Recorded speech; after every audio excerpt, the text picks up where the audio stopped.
once saw, Vish, a man in Blackpool on a motorised scooter that he'd covered in cardboard, basically, so that it looked like an oldie-timey sort of delivery truck.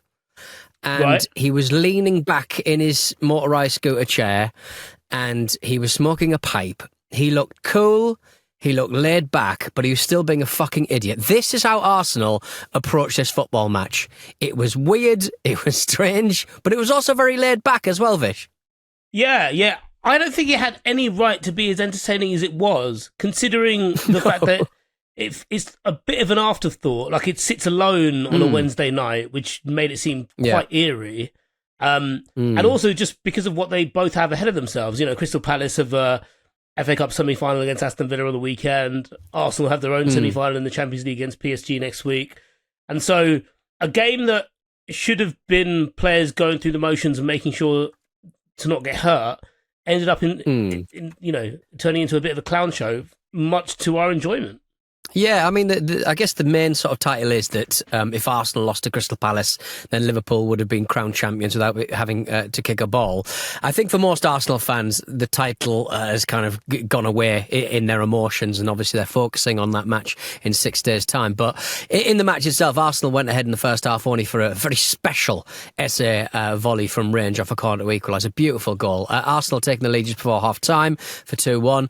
But Palace just kept applying the pressure late in the match. Saliba just handed the ball to the opposition, and Mateta finishing beautifully over what had been a pretty spotty David Raya for 2-2. There was a late automated, non-automated offside / was the ball offside, was the ball in, giving us 8 minutes of stoppage time. But a really funny, silly old match, really, Vish. It was Palace giving it a bloody good go, but they've got a lot to think about for the weekend. Yeah, it was. You know, Palace probably got something out of it. Obviously, they quite literally got a point out of it. But you know, there was a bit of a flex. Even bringing on Ismail Sarr at the end of the game, or near the end of the game, and the impact he had. I feel like everyone got minutes in their legs. It was a glorified training session that happens to be worth a lot of money because it's on TV. But you mentioned there that Arsenal, if Arsenal had lost, then Liverpool would have been champions. Just for the sake of you and I'm glad they didn't lose, because we'd need to do like the big sing up of how great Liverpool have been this season, but you feel like Liverpool's title deserves the prestige of a Monday show. We've got nothing planned. We didn't think Arsenal were going to throw this one away, to be honest, but they nearly did. What is kind of what are Arsenal's next opponents thinking at this moment in time? Like, I know Arteta could have rested players but didn't. What are they looking at here? It wasn't a great performance from Arsenal, and a really poor one from the goalkeeper. Yeah, I mean, that David Raya performance, it was so weird. Like, it kind of added to the nonsense of this game. Like, it was a bit, like, it was silly, as you said, it was funny, and at times it felt quite avant-garde. It was like an extended, I think you should leave skit. Yeah. Like, you kind of knew he was okay, and that there was a point where you maybe thought, maybe he's in on it? Yeah. Is that like... Maybe he's going to rescue this one, but he never did. He made it worse somehow. But is he like, you know what? I'm just going to get all the mistakes out now. Yeah. Ahead of next week, fair. I'm just going to empty my sack, so to speak, all over the pitch, and I won't have anything left for PSG next week. I think, to be fair, if you're an opponent trying to judge Arsenal on this game, then you're probably wise to judge them on the best bits, because they were, you know, entertaining and they were engaging, importantly. They showed a kind of fluidity that I think has been missing for most of the season. Yeah. And yeah, obviously rightly they didn't get the win, but there was I think we've seen over the last few weeks, not least in those 2 legs against Real Madrid, that they found the dimension that we thought they'd lost by being too rigid. They are that little bit more free flowing. Someone like Thomas Partey, I don't know if you remember it, but it was in the second half where he gets the ball out of defence and he's basically got 2 or 3 people closing him down from different angles, and he doesn't even really touch the ball, but just, you know, dips his shoulder one way and then the other, and he's just slaloms through. That's a better way of putting it. So there were loads of little things like that. I reckon if you look across that pitch, and every player has kind of gone through and done a handful of good things. And I think if you were to judge them on being, even David Raya for being, I don't know, like was he in Vegas with you, Pete? Like, I genuinely can't understand what he was up to. He certainly looked like he had heavy legs. He sounded like he'd come home with a bottle of chicken fillet sauce, which is something that I definitely did, and I definitely indulged in just before we started the show. Yeah, he did look a bit punch drunk, and to be honest, even for the Mateta goal, you sort of think, well, it was unexpected. He probably would have expected for Saliba to not lose the ball in that position. Bearing in mind, I think he'd misplaced only 3 of his 152 passes at that point. But good God, they certainly got punished big time for it. And yeah, he was just a little bit out of position. But a great finish from Mateta. Yeah, it's also the second time in a week that Saliba has buffered during a game. That Vinny Jr. Goal last week where he just stopped, and it's pretty similar here when he gets the ball back and ends up just playing it to Mateta. I think we'd be remiss not to go a bit doolally about the goal, because considering he's just come on after Eddie Nketiah put in quite a sad performance that I suppose we can go into. Industrious, but sad.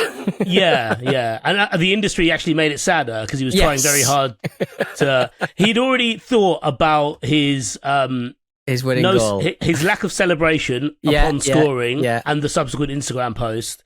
But obviously, it's not really worked for him. But then Mateta comes on and scores the kind of goal that you can only score if you think you're it. It kind of displays the exact kind of confidence that he has at the moment, and the exact confidence or the kind of confidence that Nketiah is lacking. That he was able to, not even the finish actually, but the way he rolls Odegaard, like he lets it go across him. He obviously outmuscles Odegaard, and then just dinks it in the perfect spot. I think like when they showed an angle from in front of the goal but slightly removed, and David Raya wasn't in shot, and I was like, "What? Where is he?" But actually, what he was doing is what a lot of modern goalkeepers do nowadays. Is like he was providing him an option at left back. Yes, okay, but just creating an extra avenue there. But he still managed to get back in time. But the quality of the finish and the in off the bar was the most arrogant part of it, and he probably didn't have much control over that bit. Yeah, like a perfect amount of dip, and directed well. It was glorious. It was stunning. But yeah, kind of the amid all the fun that was had, the thing that underpinned it for me a little bit was quite sad watching Nketiah. It was quite sad watching Raheem Sterling as well. Yeah, he's failed to score. He failed to score in this match tonight. He's gone 24 Premier League London derbies without netting. That's a stat that's enjoyable, but it doesn't really sum up how poor and how underwhelming he's been in the rare occasion he's been seen in an Arsenal shirt. Yeah, that's true. Yeah, although then you think about it the other way, there are a lot of teams in London who play in the Premier League, aren't there? There are, yeah, it's a really good point. But yeah, 24 Premier League. I guess he's not played in that many recently because he has been quite poor. And where next for him? I mean, are we looking to possibly look at the sort of level of like teams like Fulham, teams like even Crystal Palace? Oh, Fulham's not a bad shout actually. Again, London. But I suppose there's two ways to think about this Sterling thing, because I reckon Arsenal fans, when they signed him on loan, certainly I thought as well, as somebody who isn't an Arsenal fan, that like that seems quite a smart signing because you're not going to rely on him too much. No, but he's got that experience. There's clearly still a lot of there's still a lot of talent there, and there's still he had a bit of rep as well for an impact substitution that might go for you. Exactly. Yeah. Even the sight of him warming up would give you a sense of like, they've got it's Raheem Sterling. Yeah. And then I think like if you look at it now, I think Arsenal fans, they've seen as much of him as they expected because they haven't really been overly reliant on him. But he has been underwhelming even in those fleeting appearances from the bench. So yeah, the next move is really interesting. I suppose Fulham will be a nice fit. You know what I think would be really cool? Syria. Wow, that is out of left field, Vish. Goodness. He gets about a lot. He'll get under the radar because he's so small. He should be all right there. Wow. I mean, there are a lot of English footballers who are having a good time out there. A lot of British footballers are having a good time in Serie A. And for his pace, sometimes some of the most prolific scorers in that league are just tearing off the last defender and just knocking it into the far post. And he was very good at that about a year and a half ago. Yeah, and you've got to assume it's all still there. Like, by all accounts, he's, we've not heard anything that suggests otherwise about his motivation, B, the effort he's putting in behind the scenes. But yeah, I think Serie A would be quite a neat fit. I hope, you don't want him to go to one of the racist clubs, but no, one of the you nicer never do. ones. Yeah, no, I suppose. It's always a shame when that happens, but yeah, no, it's. I suppose it's not too dissimilar to the Marcus Rashford situation, albeit Raheem Sterling's a bit further along in his career. But I suppose it comes down to what he wants and how much he wants to still be at this level, i.e. Champions League, challenging for titles, and whether he solely wants to do that in this country or he's willing to go abroad. In many ways, it was kind of a rope-a-dope performance for Arsenal looking towards what they've got to be facing in the Champions League next week. He's got a long old time to prepare for the next match, Mikel Arteta, and it probably just lulls PSG into a false sense of security. Is that fair to say, Vish? Yeah, probably. Do you think they should pretend to go on holiday? Yes, I think they should. This is the kind of window where they might have some warm weather training. They might go to Syria, Dubai, Syria. Yeah, and just really sort of make them look like they're really, really relaxed. But I mean, let's talk about Palace. I mean, they could have allowed those 10 goals in 2 games to give them an excuse for a terrible run of form as they head towards that FA Cup match. But they haven't let the heads drop, and they look pretty solid at the back at times, and they look really good on the break when they got the opportunity. And you got to remember, the Emirates is a really tough place to go. They are not too far away from their record points tally now. They've had really good individual players in the past, Crystal Palace, but there's probably an argument to say that this is probably their best Premier League squad ever. They've had individuals before, but they've never been this holistically solid, have they? Oh, that's not a bad shout, actually. I'll tell you what complicates that. Nigel Martin and Jeff Thomas back in the first division. Yeah, Andy Johnson. That was it. 2 weeks they had Attilio Lombardo as well. Yeah, exactly. Yeah. But they've always had these sort of standout players that are not there long enough, or for some, they're there for a little bit too long, and then they go to Turkey. But you sort of go, well, this has to be one of their best kind of squads that will probably be broken up in the summer when Gahey leaves. But I've never seen Crystal Palace look so solid, and even their young players that are coming through look absolutely astonishingly good as well. Yeah, that is a good shout. I think they've always had cult hero players, and as you rightly say, there feels like a bit more cohesion in the squad. And in terms of the young players coming through, I appreciate he's played a fair bit this season already, but someone like Justin Devaney is you only really notice that he's so young when you end up looking him up, if that makes sense. You're like, I appreciate he botched a free header today that might have made things interesting about 65 minutes in when it came off his shoulder instead. But, he goes about his business, and then suddenly, the camera will pan to him during a break in play, and you're like, hold on, how young is that bloke?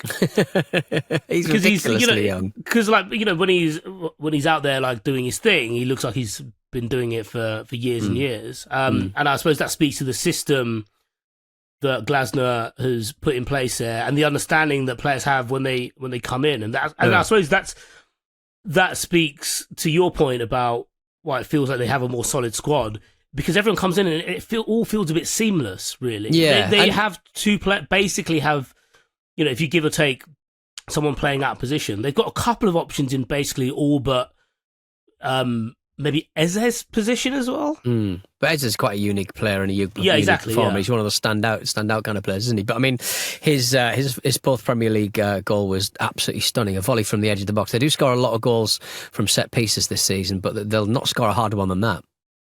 Yeah, I suppose that like you earn that, don't you? Like if you're so good at set pieces and everyone's in the box, you earn that space outside the box. And I suppose it depends.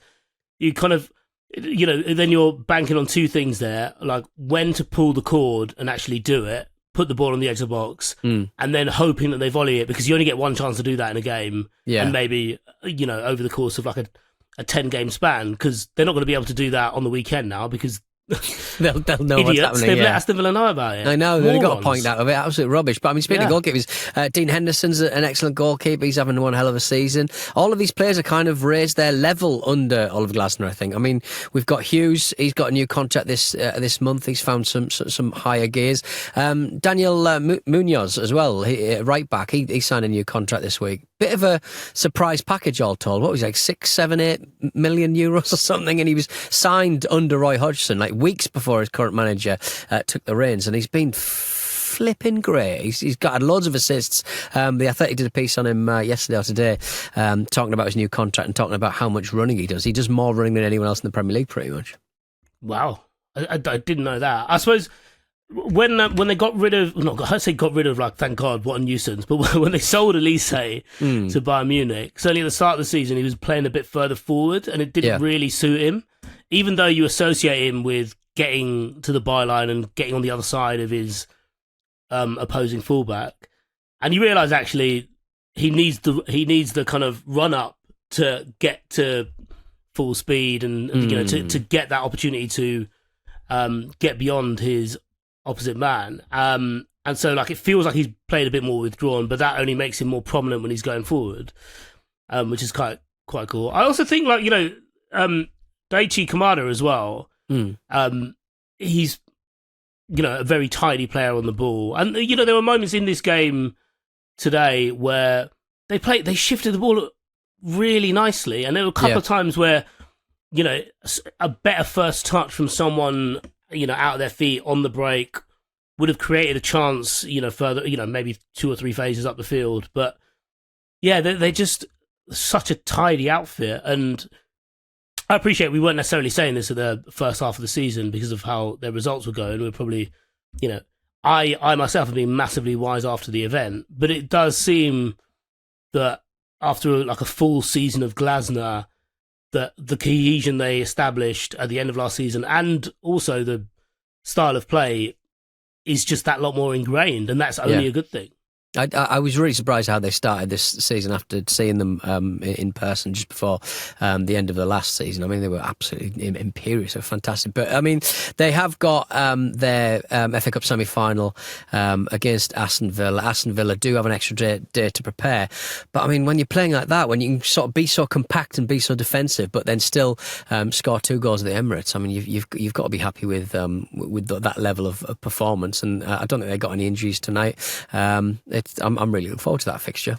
Yeah, it's going to be class, isn't it? Like the ideal styles of two teams who like at their best when they're free flowing, and at their most vulnerable when they're free flowing. So it's going to be wonderfully back and forth.